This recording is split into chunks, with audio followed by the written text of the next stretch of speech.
గత 2 రోజుల క్రితం వేములవాడ శాసనసభ్యులు మరియు ప్రజానాయకుడైనటువంటి ఆది శ్రీరణ గారిపై మన వేములవాడ బీఆర్ఎస్ పార్టీకి చెందినటువంటి నియోజకవర్గ ఇన్ఛార్జి చెల్మడ లక్ష్మీనరసింహారావు గారు మాట్లాడుతుంటే మరి వారు అవగాహన ఉండి మాట్లాడుతురా, మరి అవగాహన లేకుండా మాట్లాడుతురా, లేకుంటే వాళ్ళ కార్యకర్తలు ఏమన్నా వెనుక నుండి చెప్తే మాట్లాడుతురా అర్థమైతే లేదు. వారు ఏం మాట్లాడుతురో వారికే తెలియాలి.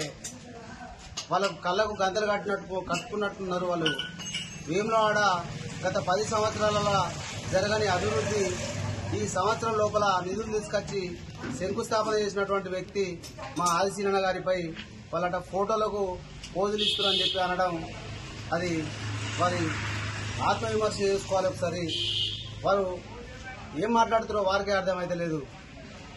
ఫోటోలకు పోజులు ఇచ్చేది గత ప్రభుత్వంలో ఉన్నటువంటి మీ టీఆర్ఎస్ మంత్రి అయినటువంటి సిరిసిల్ల శాసనసభ్యులు గౌరవ కేటీఆర్ గారు ఫోటోలకు పోజులు తీసుకుంటా వారికి ఒక ముద్ర కూడా పడ్డది టిల్లు గారు అని చెప్పి వారు గ్రహించుకోవాలి. ఒకసారి వారి సొంత గ్రామమైనటువంటి లక్ష్మీనరసింహారావు గారు మా మండలానికి చెందినటువంటి వ్యక్తి, వారికి మరి మండలం మీద కూడా అవగాహన లేదు. కానీ ఆయన మాట్లాడుతుంటే వారి నాయకులు చెప్పినట్టు నడుచుకున్నటువంటి వ్యక్తి అయినటువంటి కనిపిస్తున్నారు.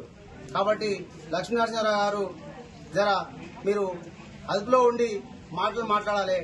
మీరు ఒక్కసారి కళ్ళకు గంతలు తీసేసి మీ కళ్ళకు ఒకవేళ గంతలుంటే ఆ గంతలు తీసేసుకొని చూస్తే మా ఆది శ్రీనివాస్ గారు నిత్యం 24 గంటలల్లా దాదాపు 14-15 గంటలు ప్రజలతో ఉంటారు.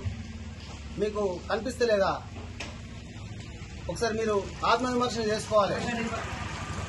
ఇక ముందు మీరు మాట్లాడే ముందు మా ఎమ్మెల్యే గారైనటువంటి వారిపై మాట్లాడాలా వద్దా అని చెప్పి ఆలోచించి మాట్లాడాలి. కానీ మీరు వారు చేస్తున్నటువంటి అభివృద్ధి పనుల్లో సూచనలు సలహాలు ఇవ్వాలి. కానీ మీరు ఏదో వచ్చి మీ నాయకులు చెప్పగానే ఒక ప్రెస్ మీట్ పెడితే నేను పేపర్లో వాడతా అని చెప్పి ఆలోచన చేసుకొని మేము ఇటువంటి మరోసారి మాట్లాడదని చెప్పి మేము గోనోపేట కాంగ్రెస్ పార్టీ మండల పక్షాన హెచ్చరిస్తున్నాం. జై కాంగ్రెస్.